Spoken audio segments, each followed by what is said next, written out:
everybody. How is everyone today?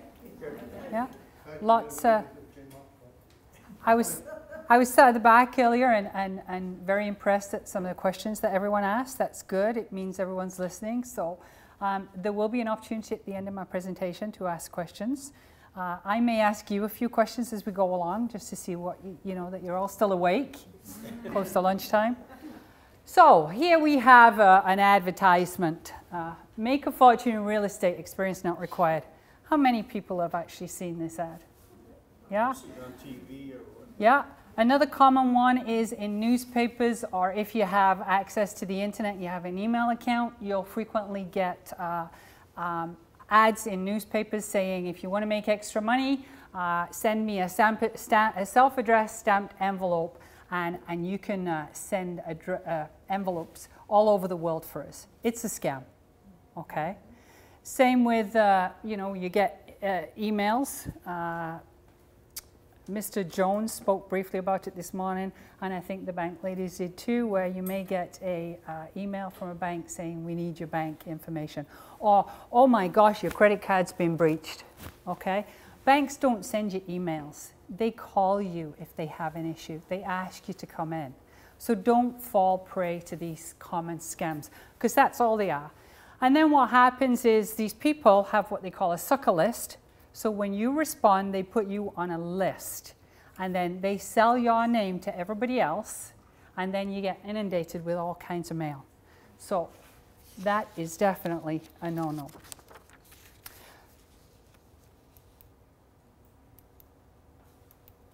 Okay, I didn't want it to do that. I hope the whole thing's not going to do that.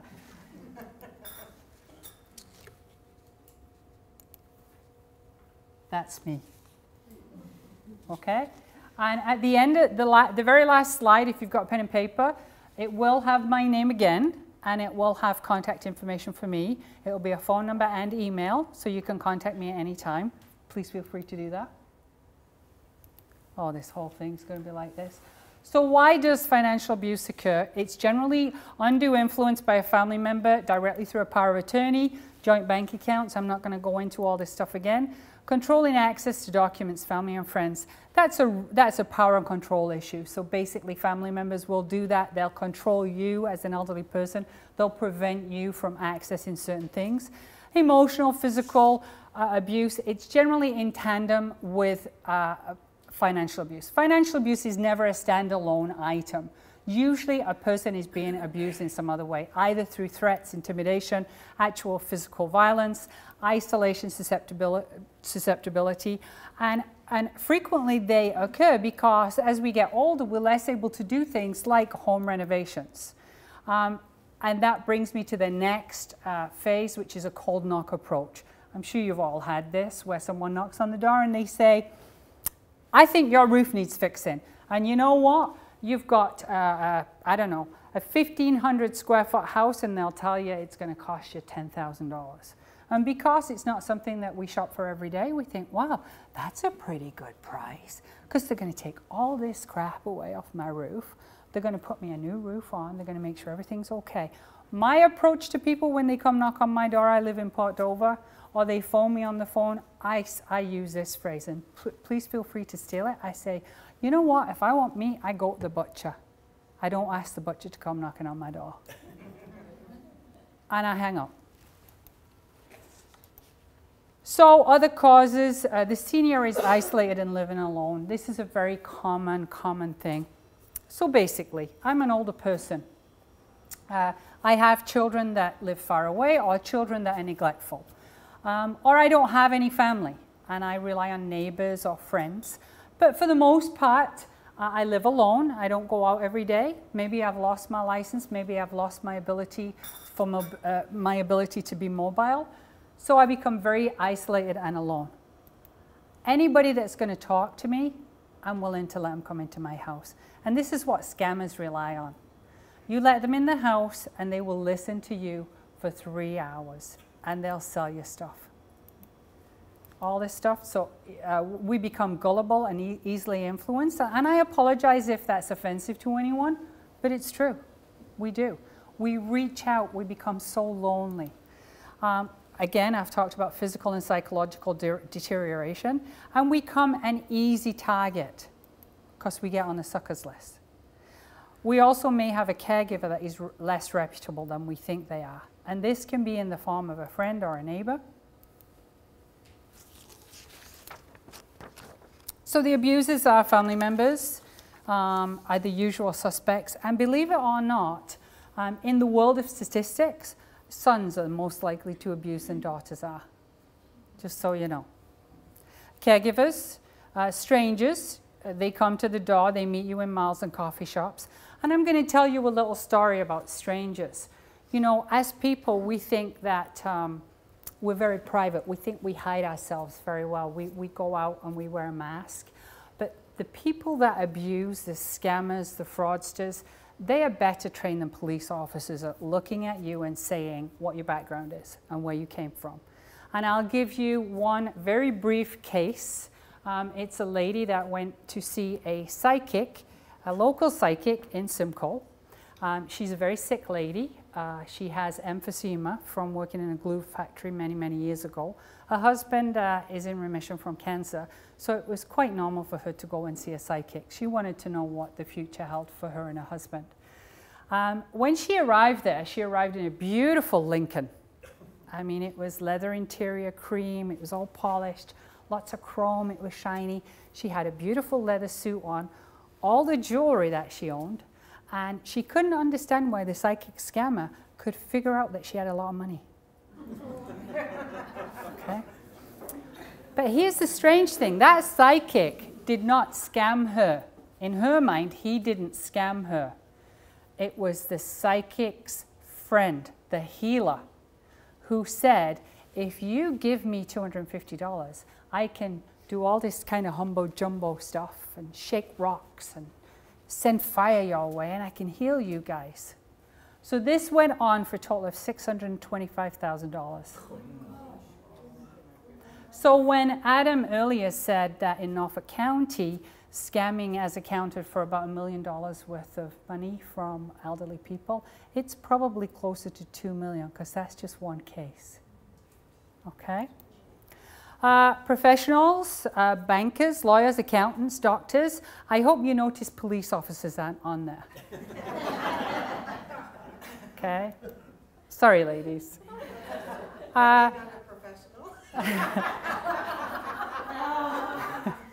Not institutional financial advisors. Vulnerability is the key. So as we get older, we have to protect ourselves. Everyone that's being scammed is in a position of weakness, and they're in a position where they're easily taken advantage of. Some signs of financial abuse, and as the lady said earlier, taking money from an elder's bank account. The elderly person may not know that's happening, okay? Frequently banks will see a difference in spending.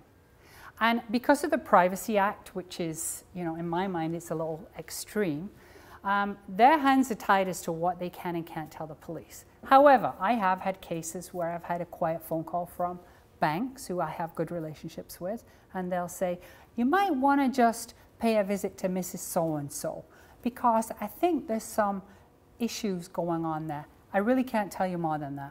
So then as a police officer, I have at least some groundwork to do.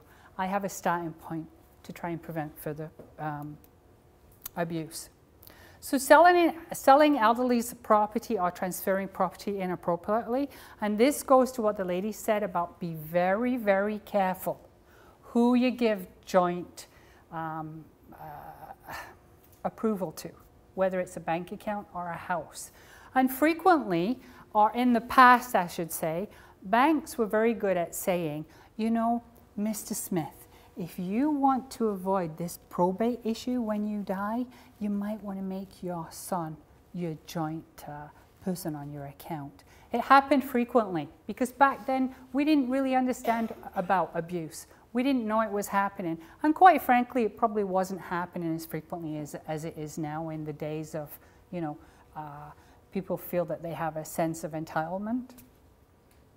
So there are cases where people have signed, put someone on their mortgage, for example, or put someone on their deed. And you know, Mr. Smith comes to sell his home when he's ready to move into a retirement home or a nursing home, and he needs that money for financial support. And what do you see? It's gone.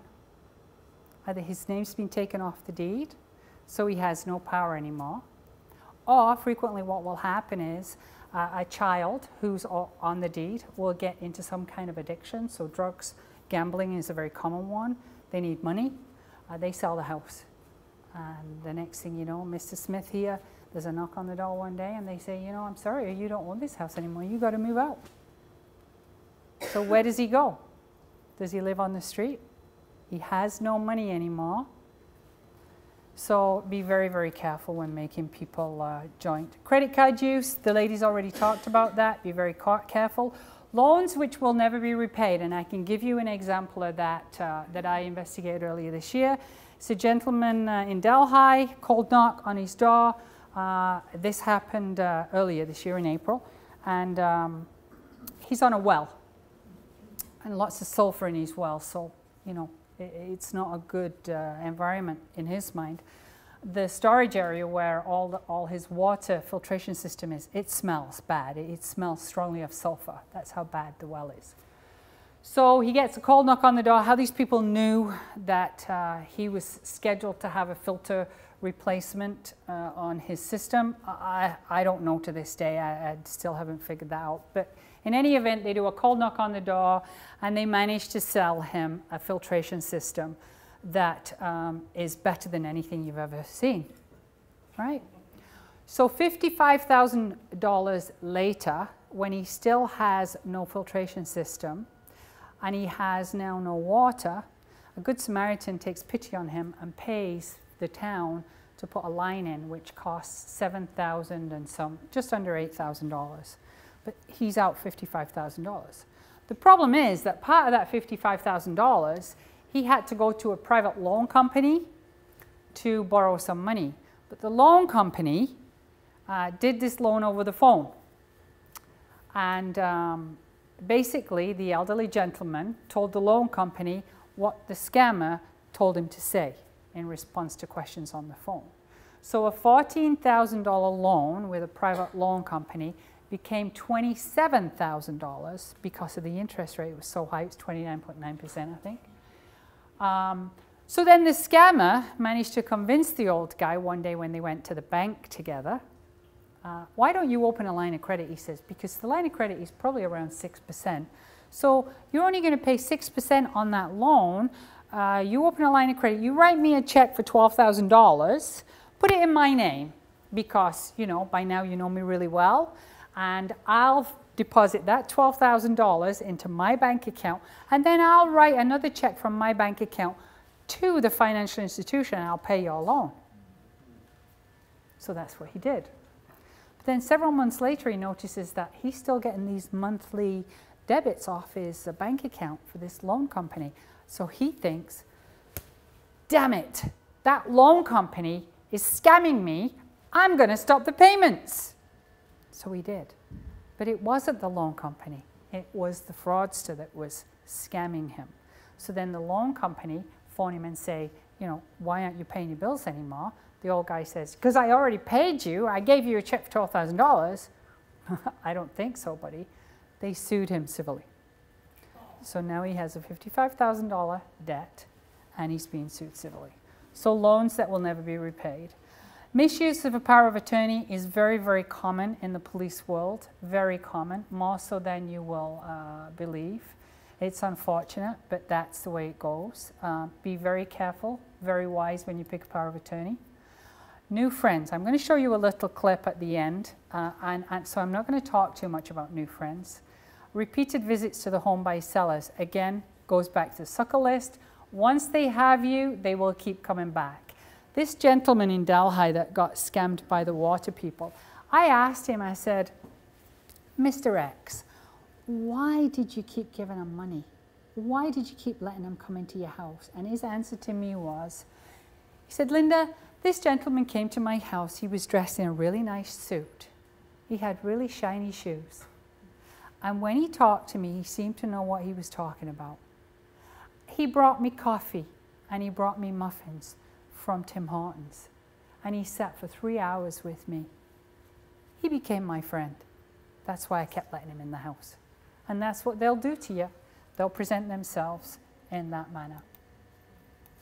So some other signs of financial abuse, your banking obviously, ATM use inconsistent with the customer profile. And again, this is something that the banks will alert either a power of attorney or in some cases, depending on the bank and the relationship that they have with the police, they will sometimes give me a tip.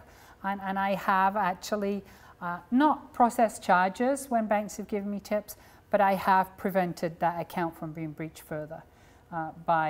Especially if the person doesn't have another power of attorney or someone that we can pass that ownership over to, I'll contact Public Guardian Trustee and they will take over that account. Okay. Credit card activity. This is quite common with, especially if you try and purchase something on the internet. I'm not telling you don't purchase anything on the internet. I do it all the time.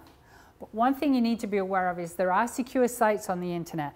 And when you go to that little internet address, it says HTTP, and then your little dots and your slashes and your address. If there's not an S on the end, it's not a secure site. It has to say HTTPS. The S means it's secure. Okay? Then you should be okay. But if not, and someone gets hold of your credit card number, oh my gosh, if you don't notice, keep checking those accounts or those statements all the time. Liquidating assets where penalties are incurred or changing account holders and adding a new signer. And again, the bank talked about all this. Beneficiary designation changes. That's very common if a person is incapable and the bank doesn't know that they're incapable. Because we all know people with Alzheimer's can have really, really good days and really, really bad days. And people that want to abuse are going to pick a really, really good day to take the person to the bank. And they may not have an appointment, but banks are very accommodating. And if they know the customer well, the customer's been with them 50 years, and I come over and I say, Mrs. Jones, my mom here, she's, you know, we're in town today, but otherwise we're not going to have an opportunity to come back. Is there any chance you can squeeze her in today? Bingo. I got my appointment. Okay? So be aware of beneficiary changes or any direct complaint from a customer of theft or financial abuse. And again, that speaks to the bank, but frequently I will get people calling me with those kind of complaints. Other signs of financial abuse, it's awful that abusers will actually go to the bank, to the lawyers, to the police. They even try it coming to the police too. They'll go to other agencies with the elderly person. They'll sit next to them on the phone. They'll put the phone on speaker and they'll literally tell them what to say. If this is happening to someone you know, alarm bells should be going off. It's not normal to have a second person in a private meeting. The client is brought to the office. It's okay that I transport, you know, my elderly person to the office, but it's not okay that I sit in the meeting. And they're very insistent. They'll say, no, I need to be in there. No, you don't understand. I need to be in there with my mom or my dad or my friend. Alarm bells should be going off. They want to speak for the client or provide instructions, and they have a very unusual interest in financial matters of the client. You know, if I'm a person that has a parent or someone that I'm caring for, and they have a substantial financial portfolio, there's going to be a level of interest because I want to know what to do when that person finally moves on to the next place or the next phase in their life. But that interest should not be unduly unusual. Okay? It's still their money. It's not my money, it's their money. Documents that are in possession of another individual. And by this I mean documents that really ought not to be, like a deed to a property when they have no interest in that deed. if there's any will or power of attorney changes being requested, and again, that's quite common. It happens all the time, thankfully. More and more people are getting on board with elder abuse. Lawyers are becoming very switched on to this potential of abuse and incurred debt, and we talked a little bit about that earlier. Estate problems, unfortunately, most of the time estate problems aren't discovered until after the person has died, and that means finding a lawyer, spending a lot of money on litigation. So it's better to have everything in place before that event occurs. The abuse is basically discovered after death. The joint account designations can be very detrimental to a person, more so while they're living, because somebody's going to take all your money and you don't have any left. One of the biggest signs is nursing homes don't get paid anymore. And thankfully, nursing homes are switching on to the fact that don't wait 3 months, don't wait 6 months. When you've had a month or two of arrears, call the police. Outright theft. So basically someone comes in your home and they steal the things that are most valuable to you. There's influence regarding will changes and family disputes surface, but again, once you're dead, you know, your kids are left to fight over these matters, and who really knows what your wishes were, okay? And possessions, jewelry and antiques go missing because, again, of that sense of entitlement and avoiding probate to avoid accountability. And as I think it was Mr. Jones said, or the lady said, you're looking at 1.5% that you're going to pay. So you know what? It's worth it. It's worth it to avoid all those issues that we have already talked about. How do you prevent it? So get the police involved immediately if you think a fraud or a theft has occurred. Okay? When you come to a police officer, any interviews that you have with me or any other officer are completely confidential. Okay? So if you come to me and you feel that you're being abused, I am not going to go to your abuser and confront them and say, but your dad said blah, blah, blah. Eventually that might happen, but initially that won't happen. Make your instructions clear and concise and direct. Don't give them through third parties, and review all your documents when you get them home. I mean, I'm talking from a level of capacity now, because it's very easy for someone to talk fast, to talk in lingo that you don't understand. And you get it home and you put it in the drawer and you really don't know what the contents are. Make sure you review it. And if you don't understand, call the people at the bank again and say, you know what, can I come back and see you? Because I really don't understand what's happening here. If you're capable and you have the strength to do it, confront your suspected abuser. If not, call me and I'll do it for you. Involve other family members or friends that you know you can trust, and report to the public guardian trustee. Everyone gets afraid of public guardian trustee. Public guardian trustee, if they act on your behalf, they're going to charge you somewhere between 6 and 10% fee. But a person, anybody that's acting as your power of attorney can charge that same fee. So public guardian trustee is a person that will definitively make sure that your funds are not abused. They will make sure that your bills are paid, but there's no avenue for abuse. And make references to the appropriate agencies. So for example, you know, if someone comes to me with a complaint, one of the first things I'm going to ask is, what's your loved one's level of capacity? And if they say, I don't know, that's going to be our first step.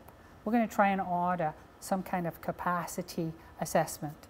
And I'll frequently call on other agencies to ask them, are you involved with this person? Has there already been a capacity done? Are you able to share that with me? Do I need to write a warrant or a production order to get that information? And we go from there. Prevent. Network with other professionals.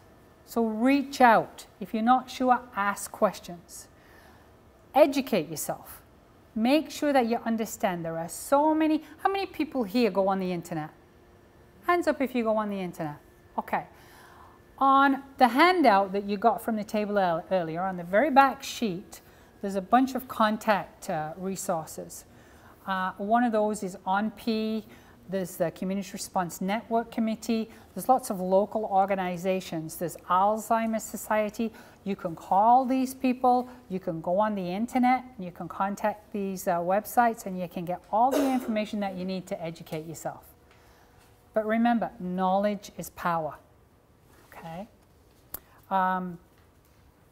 Again, we have huge, you know, privacy laws are a great thing, and they protect all of us.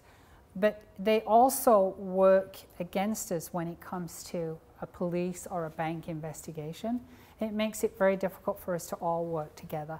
One of the things that assists me more than anything is getting a client's consent.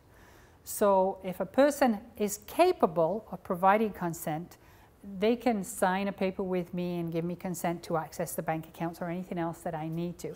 Unfortunately, if a person is not capable, then I can't get that consent, and then I have to write paperwork. It takes a lot longer. So, you know, make sure that you can write in your will that in the event that you become incapable, that this person can be best approached to take care of your affairs. There's all kinds of things that you can put in wills. You just have to be a little bit inventive, and you have to find a good lawyer that's going to help you do that. Wills are not black and white. Wills are your wishes. You can have a living will, or you can have a will that's going to come into effect when you die. A living will is a good choice in the event that you become incapable. Okay? Final thoughts. As the population ages in increasing numbers, and we are, I mean, there's more of us now than there ever have been, and we're living longer and longer than we ever have before, the incidence of financial abuse and other forms of abuse will increase. As a community, we must continue to improve our methods of detecting, preventing, and dealing with abuse. As professionals, we perhaps have an increased responsibility to be ever watchful in protecting our elderly. They deserve nothing less. And there's my contact information. So if you want to take a minute to write that down, and please feel free to contact me. I do occasionally take time off. So if I don't get back to you right